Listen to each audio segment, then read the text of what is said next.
मेरा चीता बेहतरीन यूट्यूबर जनाब सदीक जान साहब हैं और पीछे राजा आमिर अब्बास साहब हैं, पीछे एक और सरदार साहब हैं, ये भी बड़े ज़बरदस्त वकील हैं। अच्छा जनाब, सुप्रीम कोर्ट से ताज़ा तरीन आपको दे रहे हैं वो जो पटिशन दायर की गई थी कि जी इलेक्शन एक दिन कराया जाए, उसमें जिसकी बुनियाद पर PDM, PTI और पीपल्स पार्टी के मुज़ाकरात हुए। आज जवाब सबमिट हो गए थे, बड़ा ज़बरदस्त मकालमा हुआ है। आज चीफ जस्टिस ने जो बात कही है उसमें मैं सीधा दो बातें आपको बताता हूँ, फिर मैं अपने दोनों साथियों से पूछता हूँ। चीफ जस्टिस साहब ने आज एक बात कही है कि आइन के लिए जो कुर्बानी देना पड़ेगी वो हम कुर्बानी देंगे। हम आज जो उन्होंने बात कही है कि वो ना किसी से डर रहे हैं, और अगर कोई ये समझता है कि सुप्रीम कोर्ट लेट गया है या हुकूमत ने या एस्टेब्लिशमेंट ने प्रिवेल कर लिया है, बिल्कुल ऐसा नहीं है। उन्होंने आज ये फैसला, ये एक तरह से अभी वो पटिशन तो नहीं लगी लेकिन अपना माइंड दे दिया है कि आइन की बहाली के लिए कोई कुर्बानी देनी पड़ेगी तो उमर अता बंदयाल साहब ने कहा है कि हम कुर्बानी देंगे। अब मैं राजा आमिर अब्बास से पूछता हूँ चार सीधा पॉइंट्स, फिर उसके बाद सदीक जान का तजिया लेता हूँ। जनाब, जो आज जो समाअत थी उसमें मज़ीद मुज़ाकरात के लिए जो टाइम लेने की कोशिश थी PDM की और अटॉर्नी जनरल साहब की, वो शाह महमूद कुरैशी ने आगे कहा कि इनसे गुफ्तगू का कोई फ़ायदा नहीं, ये बिल्कुल ना ये जजेस का एहतराम करते हैं। और जिस तरीके से वज़ीर कानून को कोट करके उन्होंने कहा कि वो अभी तक मुज़ाकरात में 4-3 की बहस पर पड़े हुए थे बेंच के, और जजेस की जिस तरह तजलील कर रहे हैं, तो PTI ये समझती है कि मुज़ाकरात का कोई फ़ायदा नहीं, ये सिर्फ टाइम ज़ाया करने वाली बात है। आपने कैसे देखा आज की सारी प्रोसीडिंग को? रहा देखिए समी साहब, आपने कहा कि PDM की ये ख्वाहिश थी, साथ अटर्नी जनरल की थी, और साथ मुझे हैरानगी हुई कि पटिशनर के वकील शाह खाबर की भी यही ख्वाहिश थी कि जी आप किसी तरीके से टाइम दें। चले कुछ नहीं करते, एक दिन इलेक्शन कराने का ऐलान कर दें, बाकी हम तारीख दें ना दें, ये जिसमें 14 के जो हैं, जब अगर एक दिन के इलेक्शन की आप बात करते हैं फिर तो 14 मई वाला इनफ्रक्चुअस हो गया, इलेक्शंस उठा के सुप्रीम कोर्ट खुद ही साइड पे फेंक दे। तो यहाँ से हमें नजर आता है कि ये पटिशन कहाँ से आती है। अच्छा, एक बात वहाँ पे चीफ जस्टिस साहब ने कही कि नायक साहब जो आप मांग रहे हैं ना, ये मैं अगर फैसला हम लिख भी दें तो भी आपकी जो प्रॉब्लम है ना वो हल नहीं होने वाली, क्योंकि वो जिक्र कर रहे थे 14 मई वाला। उन्होंने कहा कि आपका मसला हल नहीं होगा। तो ये उन्होंने वो टिपिकल नाइक स्टाइल में आखिर में जो एक उन्होंने कुछ हासिल करने की कोशिश की, लेकिन उन्हें नहीं पता कि आगे कौन बैठे हैं। आगे जो बैठे हुए हैं उन्होंने आज वाजे किया कि हम कौन हैं।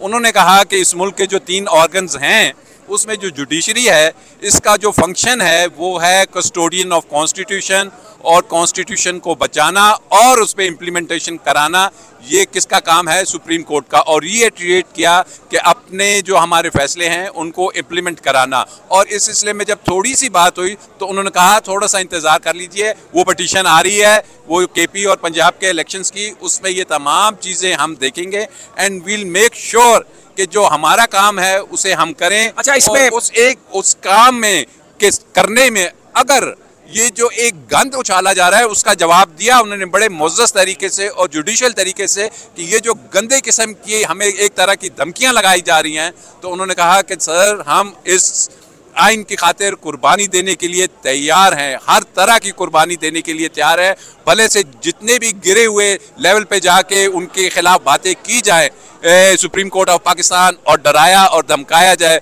और मैं तो हैरान हुआ कि जब ख्वाजा साद रफ़ीक आया उसने कानून की कोई बात नहीं की, इनडायरेक्टली उसने धमकाने की कोशिश की कि जी ये कॉन्सिक्वेंसेस हो जाएंगे, बलूचिस्तान एक छोटा सूबा है वो ऐसा हो जाएगा, वकला आपसे बड़े नाराज हो जाएंगे अगर ये हो गया। भाई तुम वकला के मामे लगते हो, वकला जितने भी हैं वो इस वक्त चीफ जस्टिस के साथ खड़े हैं, आईन पाकिस्तान के साथ खड़े हैं। और ये जो चीफ जस्टिस साहब ने बात की कि हम कुर्बानी देने के लिए तैयार हैं, तो सदीक समी साहब सबसे पहले वकला उनसे आगे होंगे, आप मेरी बात याद रखिएगा, और वो कुर्बानी देने के लिए उनका हराबल दस्ता होगा। और आज एक सुबकी हुई और गालिबन मंडे को ये केस जो दूसरा टेकअप होगा इंशाअल्लाह इम्प्लीमेंटेशन की तरफ भी जाएगा और फैसले भी आएंगे। और बड़े प्यार से चीफ जस्टिस साहब ने कहा कि जी वो जो माजी में सुप्रीम कोर्ट रास्ते निकालती रही नज़रिया ज़रूरत के तहत, वो अब हमसे आप तवक्का ना रखिए और वो अब नहीं होना।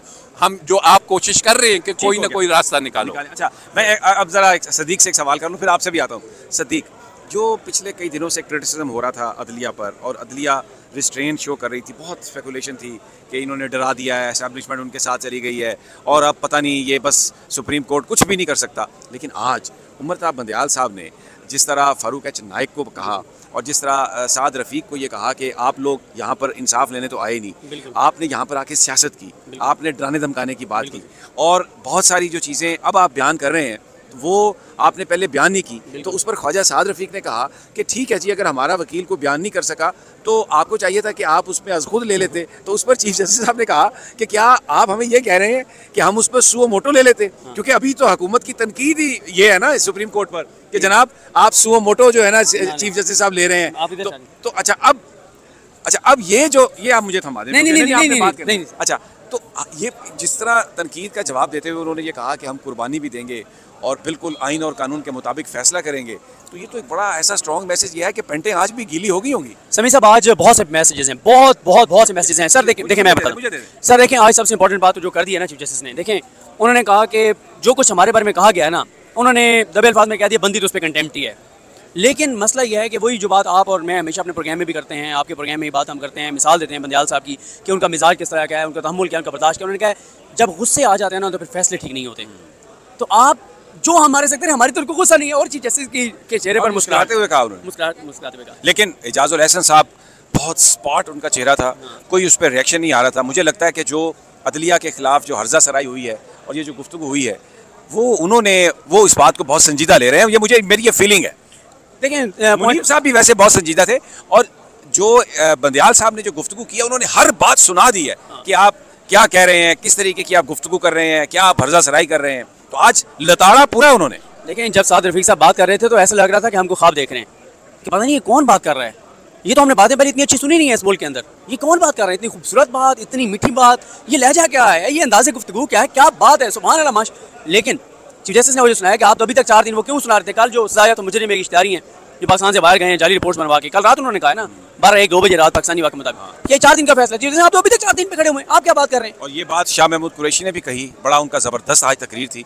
और बुनियादी तौर पर PDM फारूक नाइक साहब और अटर्नी जनरल तो आज भी टाइम लेना चाह रहे थे, लेकिन शाह महमूद कुरैशी ने आके ये कहा कि गुफ्तगू का कोई फ़ायदा नहीं है।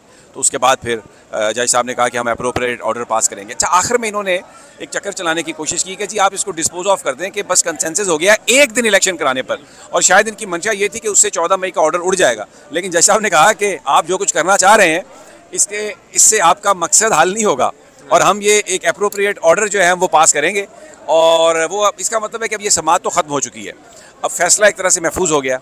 अब मुज़ाकरात की जो कहानी थी वो तो सुप्रीम कोर्ट उससे बिल्कुल पीछे हट गया।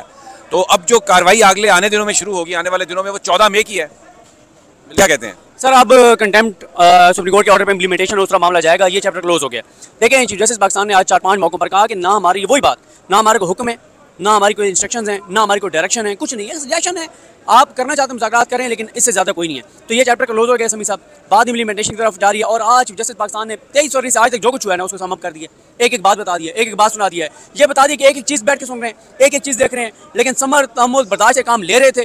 गुस्से में फैसले ठीक नहीं होते, अभी गुस्सा नहीं करेंगे, लेकिन मसला यह है कि हमने कुरान मजीद पर हलफ दिया हुआ है आइन के तहफ़्फ़ुज़ का, उसके लिए फिर हमें जो करना पड़ा। एक जज साहब ने बात कही कि हम क्योंकि कोई भी ऑर्डर वैक्यूम में नहीं करना चाह रहे थे और लोगों का मफाद हमारे सामने था और हमने रिस्ट्रेन शो किया, और हम अभी भी रिस्ट्रेन ही शो कर रहे हैं, लेकिन हमारी एक कानूनी ऑब्लिगेशन है, कॉन्स्टिट्यूशनल ऑब्लिगेशन है, उसके मुताबिक हम फैसले करेंगे।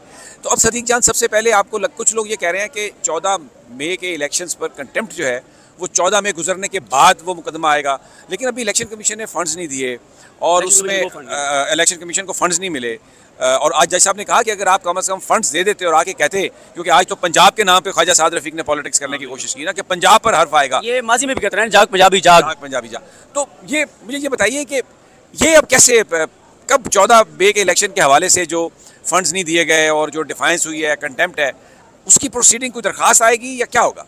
आज एक और फैसला हो गया इसी प्रोसीडिंग में, और वो फैसला ये हो गया है कि जो इन्होंने अपना मोहर इस्तेमाल किया ना, जो इनका खुफिया हथियार, जो अपनी तरफ से खुफिया हथियार है इनका, लेकिन खुफिया हथियार नहीं है, वो पूरे पाकिस्तान को पता है कि वो इनका हथियार है। चीफ इलेक्शन कमिश्नर उसके हवाले क्या कहा है सुप्रीम कोर्ट ने कि वो जो रिपोर्ट में बातें इन्होंने कही हैं, आफ्टर थॉट लगता है, नहीं आफ्टर थॉट, इनका लोकस स्टैंड है क्या है, इनका दावा क्या है, ये कौन होते हैं बातें। फिर उमर तमंदियाल साहब को एहसास हो गया यार ये बात नहीं करनी थी, क्योंकि ये सरप्राइज था समी साहब, ये रिव्यू में जो सरप्राइज इनको मिलना था वो था। उन्होंने कहा मैं तो पर्चा उठ कर बैठा हूँ। फिर साथ ही बंदियाल साहब ने कहा देखें जब आप कानूनी बातें करते हैं आपसे कोई बात निकल जाती है, जैसे भी वही से निकल गई है। बिल्कुल ठीक है ना, तो ये भी तैयारी पकड़ लें, जो मोहरे हैं ना, चाबी वाले खिलौने, सारी चाबी वाले खिलौने बने हुए हैं ना, जिनके कहने पे सारा कुछ कह रहे हैं, पूरे पाकिस्तान को पता है। समी साहब मैं एक ही बात कह रहा हूँ, ये chief election commissioner, election commission के मेम्बरान और जो यहाँ पे आ रहे हैं, इनके पिछले 40-45 दिन की ना ये जीमेल के ऊपर ना गूगल खुद भेज देता है कि आप कहाँ कहाँ गए थे, ठीक है। तो आप इनके 40-45 दिन के ना सिर्फ इनकी लोकेशंस निकाल लें सारों की, तो पता चल जाएगा कि कहाँ कहाँ जा रहे हैं, किस किस पीर के पास जा रहे हैं, किस किस दरबार। आपको पता है ना, हम लोग पाकिस्तान में दरबारों पे भी बहुत जाते हैं और मानते भी दरबारों को बहुत, सारे पीर भी सामने आ जाएंगे और दरबार भी। बहरहाल सदीक, थैंक यू। नाज़रीन, हम यहाँ पर इंशाल्लाह मौजूद रहेंगे। सुप्रीम कोर्ट में हलचल है, सियासतदान बातें भी कर रहे हैं और इंशाल्लाह आपको ताज़ा तरीन देते रहेंगे क्योंकि मेन स्ट्रीम खामोश है। लेकिन चित्रौल का और लितरौल का वक्त आने वाला है और अब आप देखिए कि किस किस की पेंटें गीली होती हैं और कौन कौन